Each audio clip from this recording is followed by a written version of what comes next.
Hi everybody, welcome to my channel. My name is Shayna and I'll be showing you a lot of sewing tutorials and also some DIYs that I like to do on this channel. And today I will be showing you guys, just in time for Valentine's Day, how to sew a cute little heart pillow. Okay, so the first thing I do is I start with a template, and you can actually just buy some of this cardboard paper. I find that this is the best thing to use for my templates, and then you can reuse them anytime you want to make the same thing or something similar. So for my heart-shaped pillow, I am going to trace out half of a heart right here. I apologize about this paper. I'm just using some of my scrap that I've used before and my children have drawn on before, but it'll still work just the same. So what I'm going to do is I'm going to draw half of my heart on paper.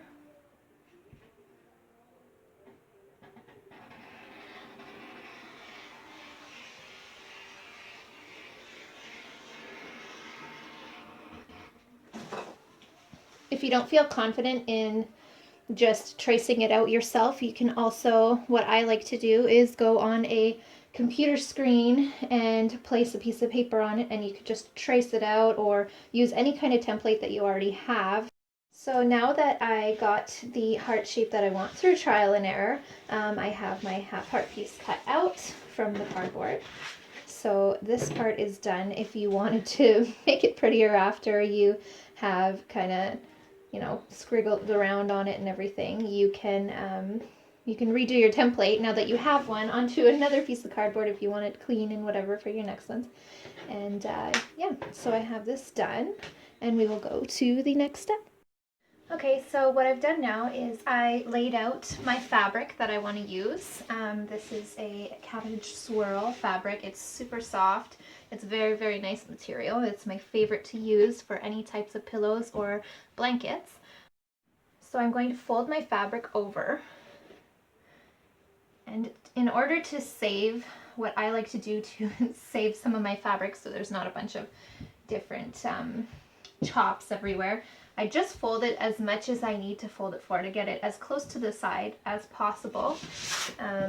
So one fold, and I'm going to do one side of the pillow first, and then I can just do my template again right underneath for the other half, and then it'll be equal.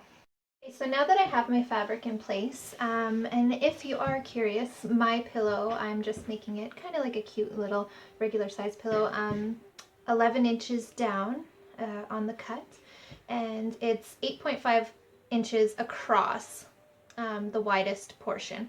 I mean, you can wing it yourself. You can do it if you want a bigger size. Obviously, you just make a bigger shape. So now that I have this all set up, if you would prefer yourself and feel confident, you could just cut around your template if you hold down on it. I prefer to use my chalk. So what I'm going to do is I'm going to make it even. And I'm just going to trace around my heart here. Make sure that all of your fabric is flat on both sides so that it is even.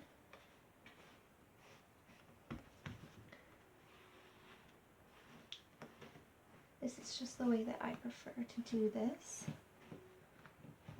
Makes it a lot easier.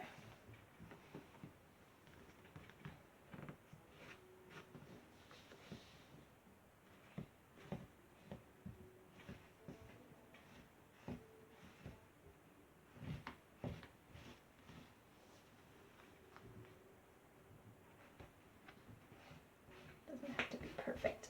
Okay.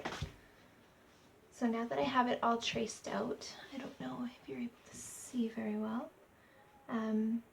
If you feel confident in just cutting here and making sure that it's even on both sides, that's fine.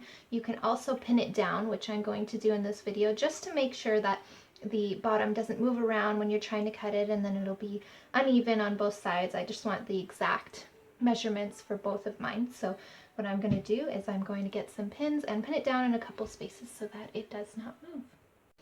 Okay, so now that I have it pinned in place, I am going to cut my fabric. So I'm actually going to make sure first that it is all pinned in place and there's no wrinkles or anything that will cause it to be different on the other side.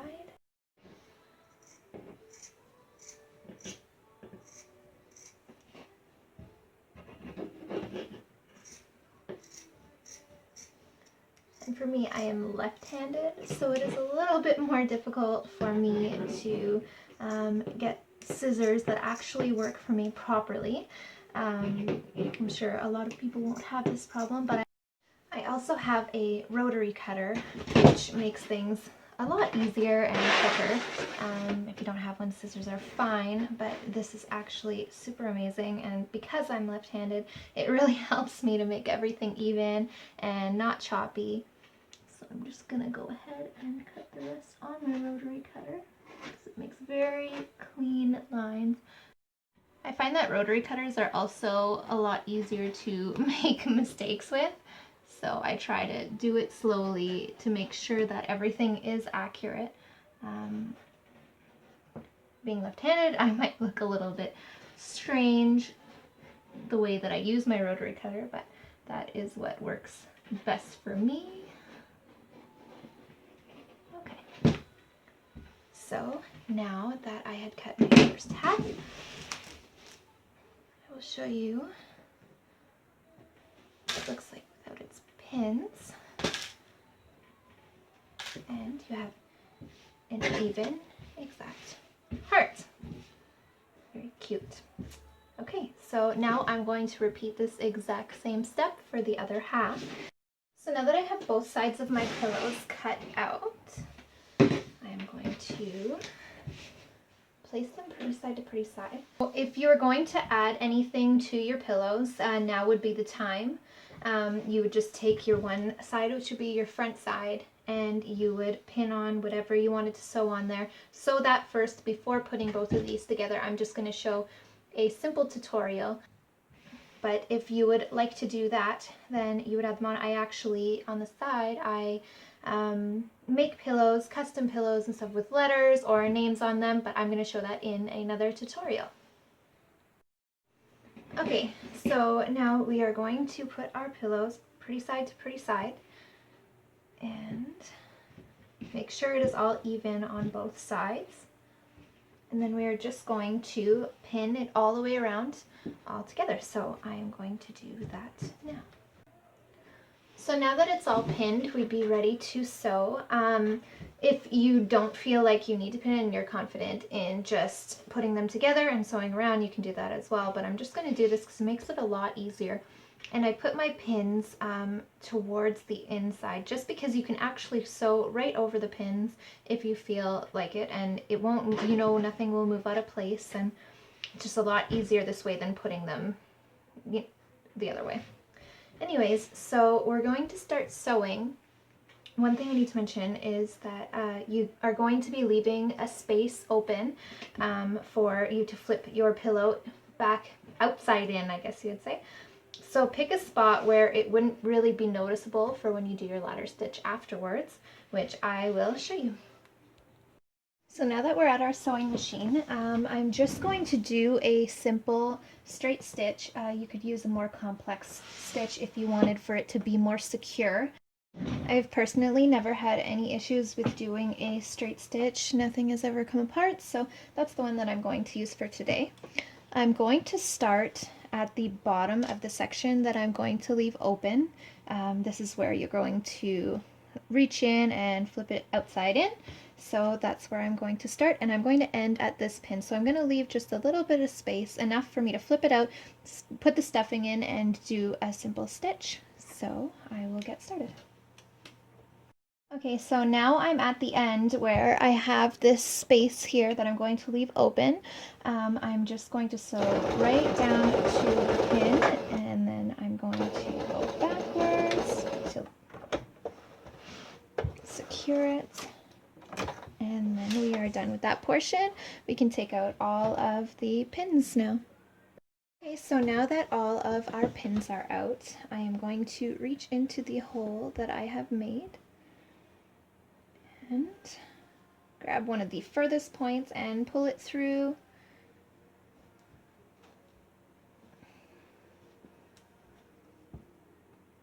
And then I'm going going to just wiggle it around. If you have a different type of fabric that would really show any of the parts that are not able to come out properly, then you could just iron it down and work on it more.